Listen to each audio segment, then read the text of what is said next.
네, 하나님의 언약의 말씀, 본문 말씀 요한복음 13장 1절에서 15절까지의 말씀입니다. 이번 한 주간 동안 응답받은 언약의 말씀 요한복음 13장 1절에서 15절까지의 말씀 제가 봉독해 드리도록 하겠습니다. 6월절 전에 예수께서 자기가 세상을 떠나 아버지께로 돌아가실 때가 이른 줄 아시고 세상에 있는 자기 사람들을 사랑하시되 끝까지 사랑하시니라. 마귀가 벌써 시몬의 아들 가룟 유다의 마음에 예수를 팔려는 생각을 넣었더라. 저녁 먹는 중 예수는 아버지께서 모든 것을 자기 손에 맡기신 것과 또 자기가 하나님께로부터 오셨다가 하나님께로 돌아갈 것을 아시고 저녁 잡수시던 자리에서 일어나 겉옷을 벗고 수건을 가져다가 허리에 두르시고 이에 대야에 물을 떠서 제자들의 발을 씻으시고 그 두르신 수건으로 닦기를 시작하여 시몬 베드로에게 이르시니 베드로가 이르되 주여 주께서 내 발을 씻으시나이까? 예수께서 대답하여 이르시되 내가 하는 것을 내가 지금은 알지 못하나 이후에는 알리라. 베드로가 이르되 내 발을 절대로 씻지 못하시리다. 예수께서 대답하시되 내가 너를 씻어주지 아니하면 내가 나와 상관이 없느니라. 시몬 베드로가 이르되 주여 내 발뿐 아니라 손과 머리도 씻어 주옵소서. 예수께서 이르시되 이미 목욕한 자는 발밖에 씻을 필요가 없느니라. 온몸이 깨끗하니라. 너희가 깨끗하나 다는 아니니라 하시니 이는 자기를 팔 자가 누구인지 아심이라. 그러므로 다는 깨끗하지 아니하다 하시니라. 그들의 발을 씻으신 후에 옷을 입으시고 다시 앉아 그들에게 이르시되 내가 너희에게 한 것을 너희가 아느냐? 너희가 나를 선생이라 또는 주라 하니 너희 말이 옳도다. 내가 그러하다. 내가 주와 또는 선생이 되어 너희 발을 씻었으니 너희도 서로 발을 씻어주는 것이 옳으니라. 내가 너희에게 행한 것 같이 너희도 행하게 하려 하여 본을 보였노라. 아멘. 하나님께서 오늘 본문 말씀을 통해 우리에게 주신 제목은요, 끝까지 사랑하신 예수님입니다. 오늘 본문에 나온 말씀은 굉장히 유명한 구절입니다. 우리가 흔히 세족식이라고 하는 부분이죠. 오늘 이 말씀을 통해서 저와 여러분이 정말로 예수님이 발을 씻어주신 것으로 전달하려고 했던 참 의미가 뭔지를 깨닫는 시간 되시기 바랍니다. 서론적으로 먼저 우리가 그 이전에 꼭 봐야 할 것이 있습니다. 눈에 보이는 것이 있고 눈에 보이지 않는 것이 있습니다. 이 두 가지가 세상에 공존하고 있죠. 박근혜 대통령이 탄핵이 되고 도널드 트럼프가 대통령이 되고 미국 경제가 어렵다, 세금이 많다, 이런 모든 것들은요, 눈에 보이는 것들입니다. 실제 여러분의 가정과 직장의 일들도 눈에 보이는 것들입니다. 눈에 보이는 것들의 특징은 불확실합니다. 안정되어 있지가 않죠. 무엇 하나 보장된 게 없습니다. 근데 성경이 말하는 눈에 보이지 않는 그 시스템, 즉 다시 말씀드리면 복음의 시스템 속에서 진행되고 있는 세상의 일을 볼 수 있어야 합니다. 육신의 눈으로 보이지 않지만 오직 말씀을 통해서만 볼 수 있는 중요한 응답들이 숨어 있습니다. 말씀을 통해 주시는 것들은요, 그래서 불확실하지 않습니다. 우리 인생을 맡겨도 될 만큼 정확한 말씀을 매주마다 강단을 통해 주십니다. 우리가 오늘 받은 본문의 말씀은 말씀드린 대로 아까 세족식입니다. 눈에 보이는 대로 그대로 읽으시면 남을 잘 섬기라는 거구나, 남들을 잘 시켜주고 봉사하고 이렇게 보실 수가 있습니다. 근데 그런 눈은요, 불신자도 볼 수 있는 눈입니다. 저와 여러분은 구원을 받았기 때문에 오늘 말씀을 통해서 보이지 않지만 분명한 하나님의 언약을 오늘 말씀을 통해 발견하시길 축원드립니다. 첫 번째입니다. 1번에 보시면 끝까지 사랑하신 예수님이라고 같이 나눠져 있습니다. 1절에 보시겠습니다. 6월절 전에 예수께서 자기가 세상을 떠나 아버지께로 돌아가실 때가 이른 줄 알고 라고 적혀 있습니다. 세상에 있는 자기 사람들을 사랑하시되 끝까지 사랑하셨다. 1절에 있는 부분이죠. 끝까지 사랑하셨다는 말은요, 예수님께서 처음부터 그 사랑을 가지고 우리와 함께 하셨다는 말입니다.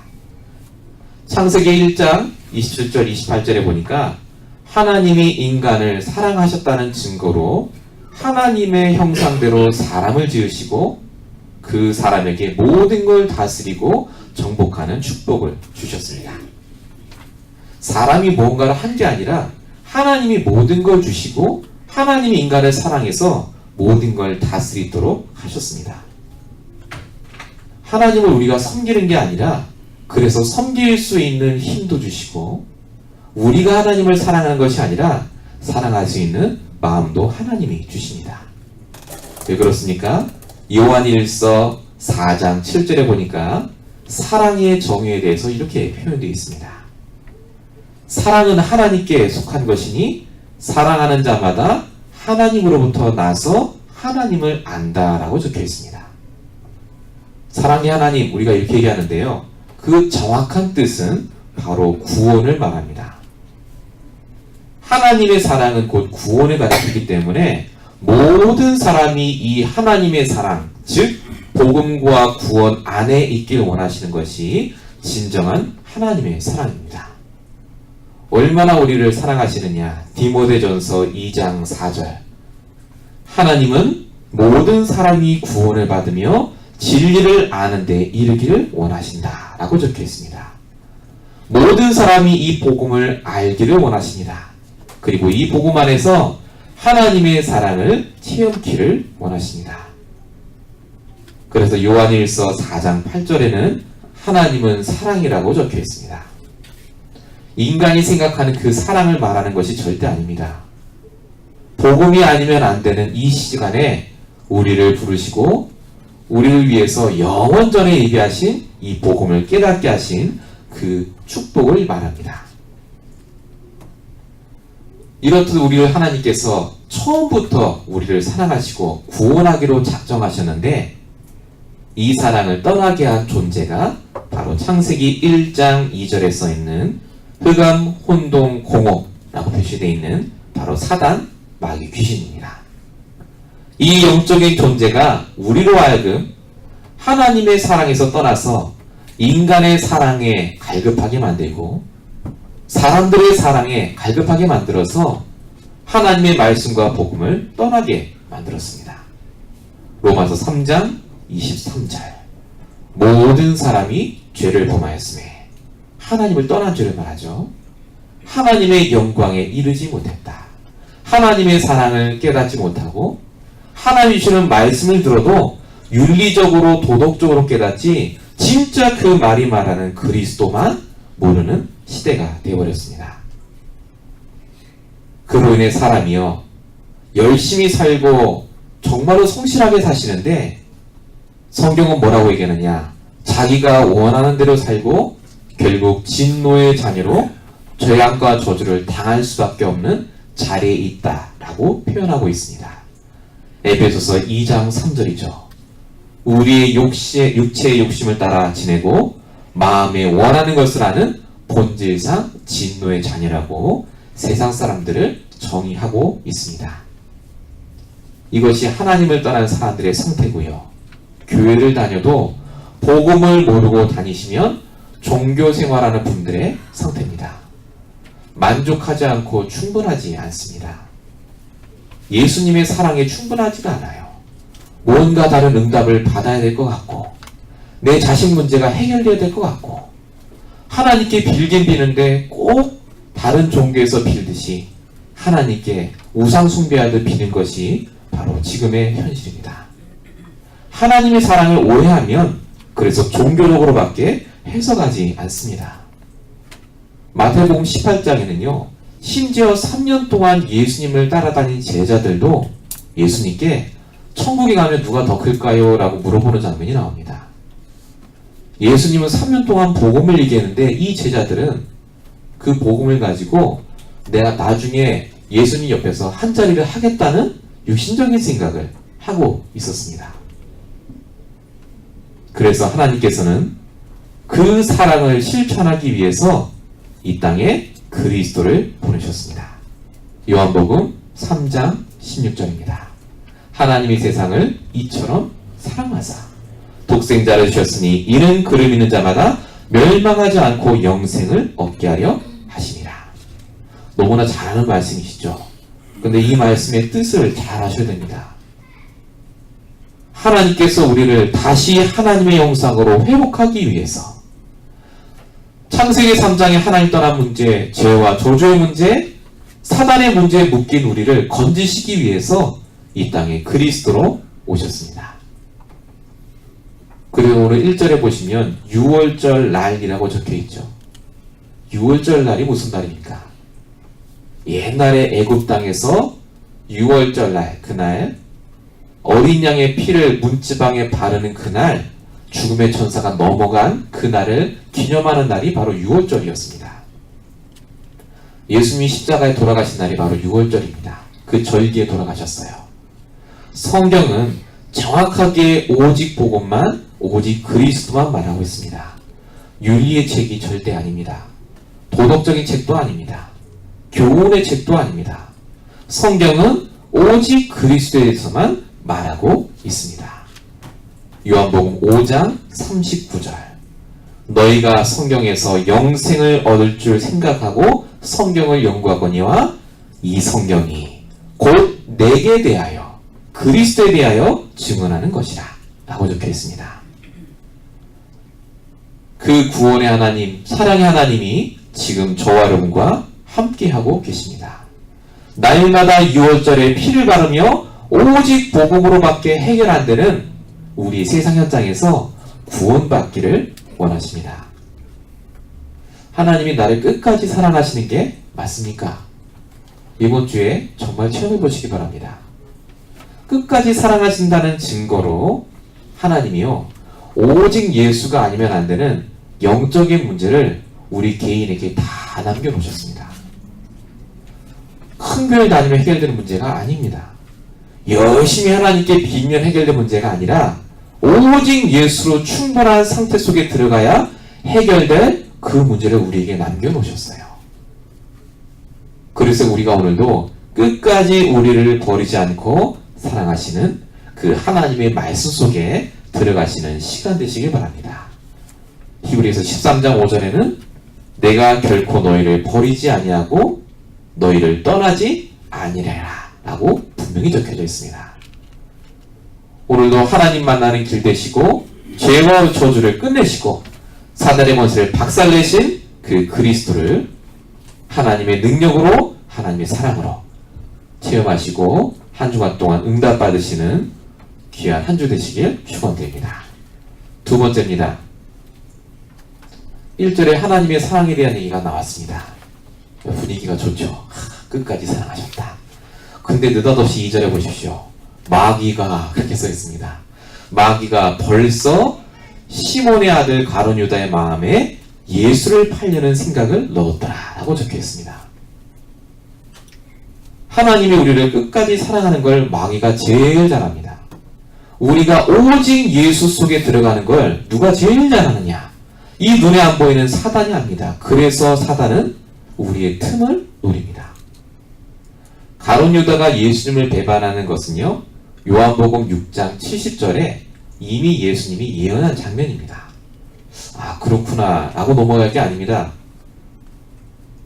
사단이 벌써라는 말이 여기 써있죠. 벌써 그 가룟 유다의 마음에 생각을 넣었다라고 적혀 있습니다. 우리가 은혜 받고 하나님의 사랑 속에 하나님의 복음 안에 들어가야 될 그 중요한 시간표가 올수록 사단은 여러분들로 하여금 집중하지 못하게 하고 생각에 다른 것을 집어넣어서요, 불신앙과 염려를 가져다 줍니다. 틈을 탄다는 말은 다른 말이 아닙니다. 말씀을 듣는 걸 놓치게 만들어요. 지금 이 시간에 여러분이 앉아 계신 걸 하나님이 아십니다. 한 주간 어떻게 응답받을지를 하나님이 아세요. 한 주간 분명히 여러 가지 일들이 벌어지실 겁니다. 한 주간 동안. 그걸 아시고 하나님이 여러분의 마음과 생각에 말씀이 충만하길 원하십니다. 사단에게 틈을 주지 마시기 바랍니다. 계속해서 말씀 속에 있어야 이 사단에게 속지 않으십니다. 베드로전서 5장 8절에 써있죠. 근신하라 깨어라. 너희 대적 마귀가 우는 사자같이 두루다니며 삼키자를 찾는다고 써있습니다. 그래서 마귀의 목적이 따로 있습니다.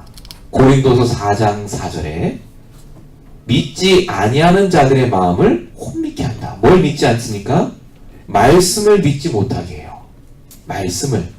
불신자들은 그리스도를 믿지 못하게 만들고요. 교회 다니는 사람들에게는 말씀을 믿지 못하게 해서 말씀을 주일날만 받고 월요일부터 토요일까지는 늘 내 생각, 내 말로 가득하게 합니다.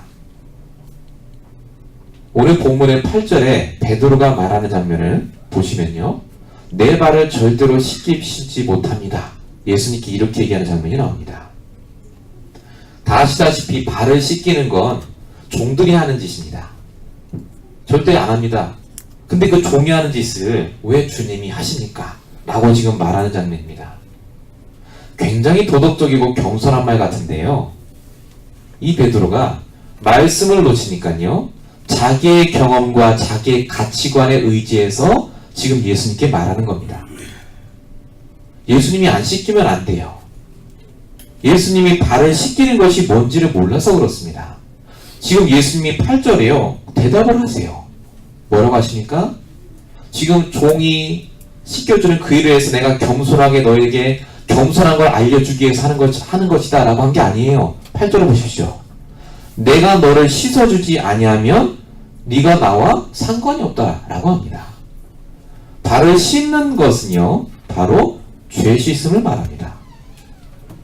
예수님께서 발을 씻겨주는 것을 통해서 우리의 모든 죄가 깨끗하게 씻음받음을 상징하는 행위입니다. 근데 베드로가요. 씻겨주면 안 된다고 하는 겁니다. 철저히 자기 생각이죠. 3년 동안 예수님께 말씀을 들었어도 철저히 그 말씀을 자기 생각, 자기 가치관으로 판단하고 해석했다는 말입니다. 여러분이 제일 중요한 순간에 말씀을 들을 때 그 말씀을 복음으로 해석하지 않으면요. 오늘 이 베드로와 같이 제일 중요한 순간에 말씀을 다르게 해석하시고 적용합니다. 이게 마귀가 하는 짓입니다. 자, 이 마귀가요. 근데 오늘 본문에 나온 제자들에게요. 싹 다 영향을 미치고 있습니다.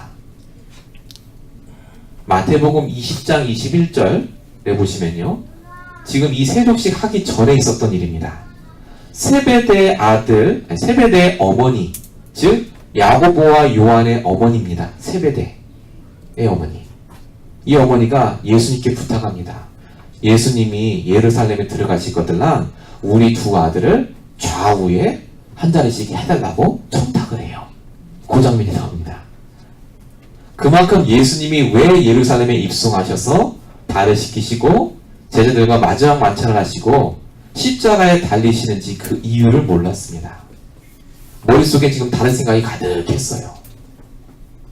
가룟 유다는 지금 사단에게 생각이 붙잡혀 있었고요. 베드로는 예수님께 혹시 불이익을 당할까 봐. 나 발부만 아니라 그러면 다 씻겨주세요. 라고 합니다. 기독교인들이 응답 못 받는 이유가 있습니다. 예수님의 관심과 상관이 없을 때는요. 하나님의 관심과 맞지 않을 때는 하나님께서 응답을 주실 수가 없어요. 생각이 육신적인것밖에 안 차이는데요. 오늘 예수님이 제자들에게 주신 이 세독식의 의미가 굉장히 중요합니다. 교회를 많이 가는 게 중요한 게 아니라 주일날 주시는 그 말씀이 우리에게 언약이 되고 그 언약이 오직 그리스도로 결론나는 것을 원하십니다. 그리스도와 세계복음화의 언약이 없으면 그래서 종교생활을 할 수밖에 없습니다. 종교생활의 가장 기본은 우상 숭배입니다. 기브 앤 테이크죠. 내가 이렇게 했으니까 달라는 것이죠. 그 배후에는 반드시 귀신이 역사합니다.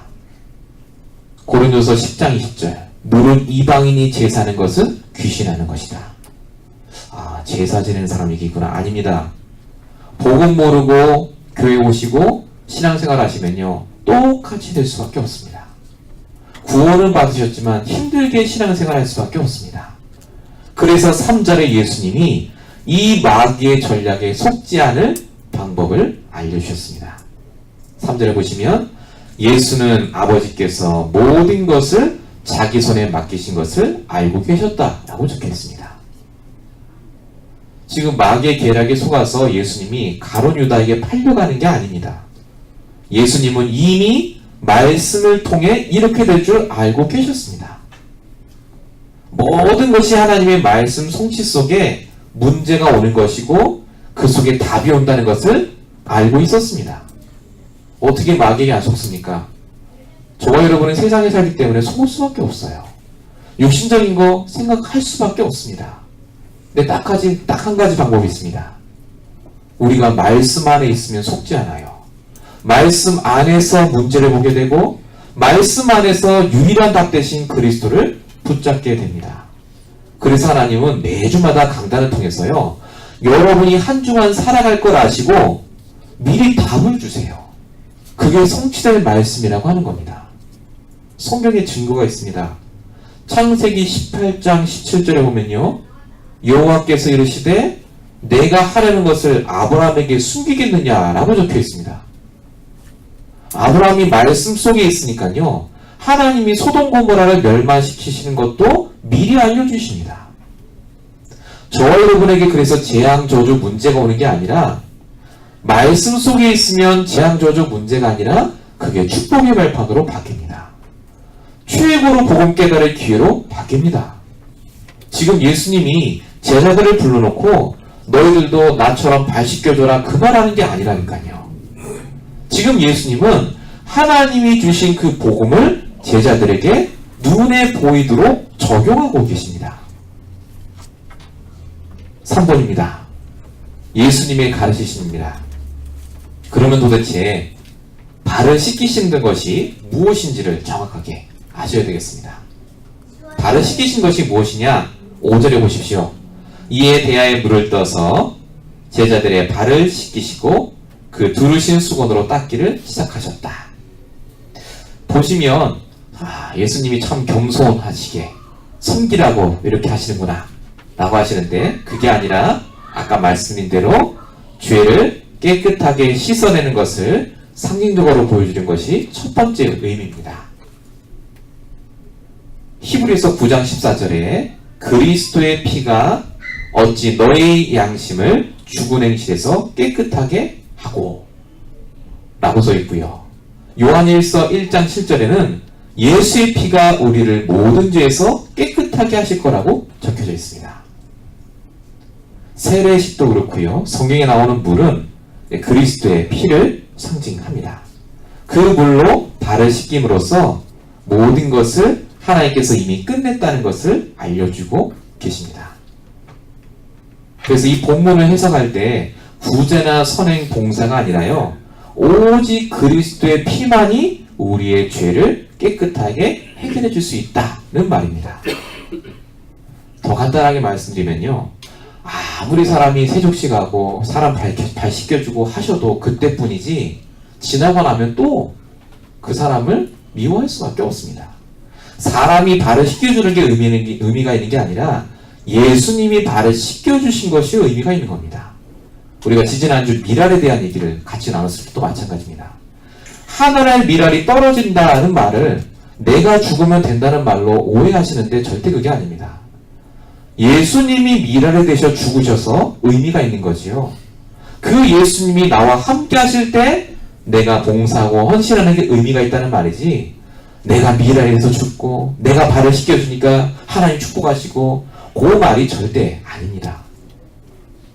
성경은 정말로 그리스도가 무슨 일을 하신 일에 대해서 계속해서 말씀하시는데요, 이 세족식의 두 번째 의미가 구원에 대한 완전성입니다. 자, 9절 보십시오. 베드로가 발뿐 아니라 손과 머리도 다 씻겨달라 하니까 10절에 예수님이 뭐라고 하십니까? 이미 목욕한 자는 다시 목욕할 필요가 없다. 이게 무슨 말이냐면요, 한 번 구원받은 사람은 다시 구원받을 필요가 없다는 말입니다. 끝났다는 말입니다. 근데 그 다음에 10절에 보시면요, 발밖에 씻을 필요가 없다라고 합니다. 이게 무슨 말이냐면요. 이제 구원을 받았기 때문에 이 땅에 사는 동안 계속해서 그 구원을 지속할 그릇을 갱신하고 하나님께서 원하시는 그 응답 속에 살아가라는 말입니다. 매주마다 우리가 왜 성전에 모여서 기도하고 예배합니까? 이 자리에 오셔서 예수님이 주시는 말씀을 통해 우리의 발을 씻는 시간입니다. 우리의 마음을 씻는 시간이세요. 한 주간 동안 내 마음대로 살았다면 이제 하나님 말씀 따라 우리가 다시 그리스도로 결론내는 시간입니다. 월요일부터 토요일까지 여전히 우리 주변에는요, 세상의 일들이 많습니다. 마귀의 유혹에 속을 수밖에 없고 인본주의 쓸 수밖에 없고요, 세상과 타협할 수밖에 없습니다. 그래서 예수님은 우리에게 주일뿐만 아니라 매일마다 복음으로 우리의 발을 씻길 원하십니다. 고린도후서 5장 17절입니다. 누구든지 그리스도 안에 있으면 새로운 피를 좀 모르라. 이전 것은 지나갔으니 보라 새 것이 되었도다. 매일마다 예수님께서 우리를 복음으로 새롭게 씻고 계십니다. 우리가 확인 안 해서 그러세요. 정말로 우리가 구원의 축복 속에 있으면 하나님 우리를 날마다 갱신하고 오직 복음으로 충분한 자로 만들어 주십니다. 그래서 진짜 갱신은요, 내가 죄임을 깨닫는 것에서부터 시작이 됩니다. 진짜 갱신은요, 내가 잘하고 있어가 아닙니다. 내가 오늘도 복음이 아니면 안 되는 문제 속에 있습니다. 라고 고백하는 것에서부터 시작이 됩니다. 하나님께서는 오늘도 우리를 찾아오셔서 우리의 발을 씻겨주시고 우리를 완벽하게 깨끗하게 하셨어요. 우리를 통해 우리의 가족과 내가 아는 모든 사람이 종교 생활이 아니라 정확한 복음으로 거듭나고 그 현장에서 승리하길 원하십니다. 이 축복 속에 꼭 들어가시기 바랍니다. 세족식의 의미, 진짜 의미입니다. 세족식은요, 바로 복음의 능력을 나타내는 의미가 있습니다. 12절부터 보시면요, 그들의 발을 씻으신 후에 앉으셔서 내가 너희에게 행한 것을 너희가 아느냐라고 물어보십니다. 그러면서 14, 15절에서는요, 서로 발을 씻겨주는 게 옳다. 내가 너희에게 이렇게 해서 본을 보였다라고 적혀있습니다. 섬겨짐의 모범, 낮아짐의 모범, 맞는 말입니다. 틀리진 않아요. 근데 꼭 굳이 발을 씻는 걸로만 이렇게 예수님이 보여주셔야 되겠습니까? 지금 예수님이 이걸 통해서 하고자 하는 의미가요, 따로 있습니다.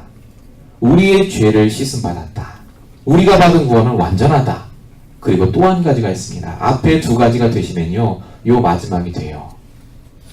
진짜 복음의 능력을 아시면 종이 되실 수 있습니다.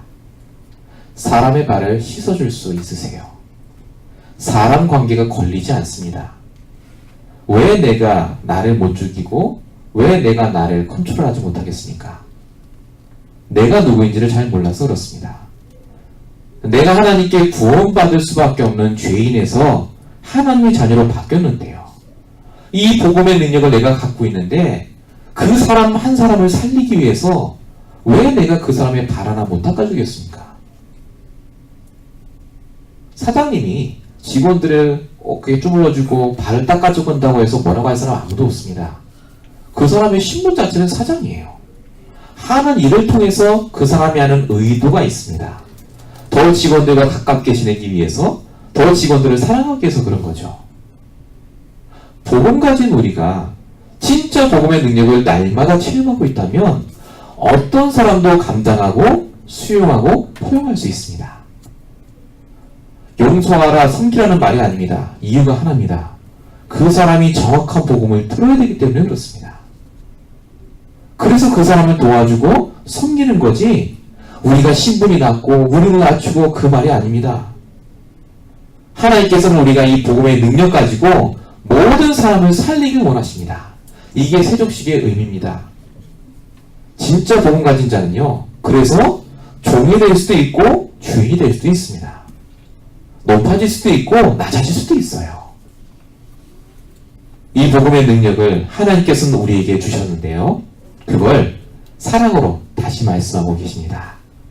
요한복음 13장 34절에서 35절에 보시면요. 새 계명을 너희에게 주노니 서로 사랑하라. 여기서 말하는 새 계명이 바로 예수 그리스도입니다. 그리스도를 너희에게 주노니 너희가 서로 사랑해라. 왜 그렇습니까? 내가 너희를 사랑같이 서로 사랑하면 그 다음 구절이 중요합니다. 모든 사람이 너희가 내 제자인 줄 알리라 라고 적혀있습니다. 사랑해주고 감싸주면 제자로 알아듣습니까? 그게 아닙니다. 사랑하고 아껴야 될 이유가 이 복음 때문에. 우리가 이 복음을 받은 것이요 우리의 노력이 아닙니다. 하나님이 우리를 사랑하셔서 이 복음 주시고 그 복음을 전하기 위해서 얼마든지 우리는 그 사람을 위해서요 낮아질 수 있는 복음의 능력을 가진 분들입니다.